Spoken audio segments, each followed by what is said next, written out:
ایمان درست ہے تو سب درست ہے، مگر یہاں تو کھوٹ ایمان میں ہی ہے، تعلیمات میں ہی کھوٹ ہے۔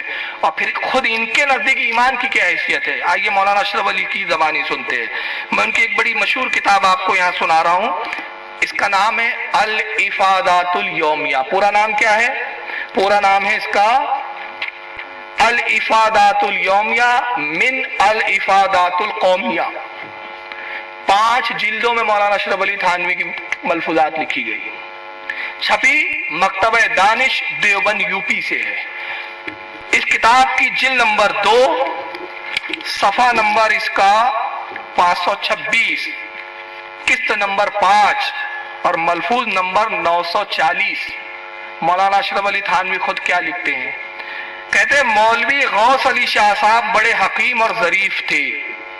مولوی غوث علی شاہ صاحب مولانا اشرف علی تھانوی کے بزرگوں میں آتے ہیں، مولانا اشرف علی تھانوی کے بزرگوں میں ہیں، اکابر میں ہیں، اور دیوبند کے ایک بہت بڑے عالموں میں ہیں۔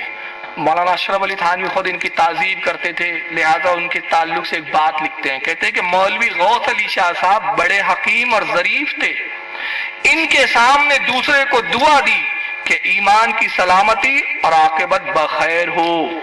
مولانا تھانوی کہتے ہیں کہ مولانا غوث علی صاحب جو ہمارے دیوبند کے ایک بزرگ ہیں، ان کے سامنے میں نے ایک شخص کو دعا دے دی، اور دعا یہ دی کہ تمہارا ایمان سلامت رہے اور تمہاری عاقبت کہتے ہیں آخرت کو، حشر کو، تمہارا عاقبت، تمہارا حشر کا دن بہتر ہو جائے، تم کامیاب ہو جاؤ۔ تو کہتے ہیں کہ مولوی صاحب نے پوچھا، یعنی مولوی غوث علی صاحب نے پوچھا، بھائی اس کی حقیقت بھی معلوم ہے، ایمان کی حقیقت معلوم ہے کہ آپ نے دعا کی کہ ایمان سلامت رہے؟ عاقبت کی حقیقت معلوم ہے کہ دعا کر دی عاقبت سلامت رہے؟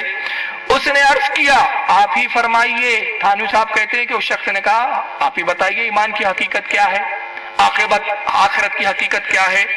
اس پر فرمایا غوث علی صاحب نے، ایمان کی سلامتی تو یہ ہے کہ پیٹ بھر کر روٹی مل جائے، اور عاقبت بخیر یہ ہے کہ کھل کر پاخانہ ہو جایا کرے، بس یہی بڑی نعمت ہے۔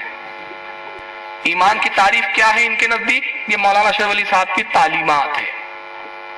ہمارے نزدیک تو ایمان وہ ہے کہ جان چلے جائے مگر ایمان نہ جانے پائے، یہ ایمان کی تعریف ہے۔ اور ایمان کیا ہے ہمارے نزدیک؟ اللہ کے رسول نے بتایا ایمان کسے کہتے ہیں، بخاری شریف کتاب الایمان جلد اول کی حدیث، اللہ کے نبی نے ارشاد فرمایا لا یؤمن احدکم حتی اکون احب الیہ من والدہ وولدہ والناس اجمعین، تم میں اس وقت تک کوئی مومن نہیں ہو سکتا جب تک وہ مجھ سے اتنی محبت نہ کرے جتنی اپنے ماں باپ سے محبت نہ کرتا ہو، اپنی اولاد سے محبت نہ کرتا ہو، دنیا کے تمام رشتہ دار اور احباب سے زیادہ مجھ سے جب تک محبت نہ کرے وہ مومن ہرگز نہیں ہو سکتا۔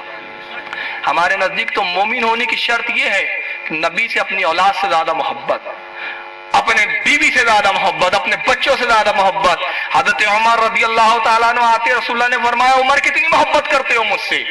عرض کی یا رسول اللہ اپنا مال سب آپ پہ قربان کر سکتا ہوں، اپنا گھر قربان کر سکتا ہوں، اپنا مال قربان کر سکتا ہوں۔ نبی نے مسکرایا فرمایا عمر ایمان کامل نہیں ہوا ہے، ایمان مکمل نہیں ہے۔ آپ کیا سمجھ رہے ہیں تبلیغی جماعت میں 2 لاکھ روپے چندہ دے دیا تو ایمان مکمل ہو گیا؟ سندل نکال دیا ایمان مکمل ہو گیا؟ آپ نے سوچا کہ ایک بہت بڑی نیاز کروا دیا میں نے تو ایمان مکمل ہو گیا؟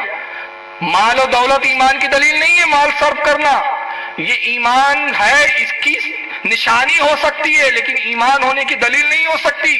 حضرت عمر نے کہا یا رسول اللہ میں اپنا سب کچھ مال دولت آپ پر نثار کر سکتا ہوں، قربان کر سکتا ہوں۔ نبی نے فرمایا عمر ایمان مکمل نہیں ہوا۔ پھر حضرت عمر عرض کرتے ہیں یا رسول اللہ میں آپ سے اپنی جان اور اپنی اولاد سے زیادہ محبت کر سکتا ہوں، آپ پر میں اپنی جان بھی قربان کر سکتا ہوں، اولاد بھی قربان کر سکتا ہوں۔ نبی نے فرمایا عمر اب ایمان مکمل ہوا ہے۔ تو ایمان یہ ہے، تو جو اپنی جان سے زیادہ، اولاد سے زیادہ، اپنی بیوی اور بچوں سے زیادہ رسول سے محبت کریں گا، اس کا دل یقیناً تڑپے گا کہ ہمارے محبوب کی شان میں یہ توہین کی جا رہی ہے کہ ان کے علم کو جانور اور پاگلوں کی تشبیہ دی جا رہی ہے۔ اور ایمان رسول کی محبت اور اس کے بارے میں ایمان اللہ کی وحدانیت کا اقرار، ایمان الوہیت کا اقرار، ایمان توحید کو ماننا، ایمان جنت اور دوزخ کا یقین رکھنا، ایمان فرشتوں کا یقین رکھنا، ایمان محبوب سے محبت کرنا، ایمان۔ مگر اشرف علی تھانوی صاحب کی تعلیم ہے کہ ایمان کیا ہے؟ پیٹ بھر کر روٹی مل جائے، اور آخرت کی بہتری کیا ہے؟ ہمارے علماء سنت آخرت میں ایک ہی بہتری بتاتے ہیں. یہ اللہ کی توفیق ہے ہمارے لوگوں کو. ہم کہتے ہیں آخرت اس کی بہتر ہے جس کو نبی کی شفاعت میسر آ جائے. اور پوری زندگی ہم یہی کہتے ہیں اسالک الشفاعت یا رسول اللہ.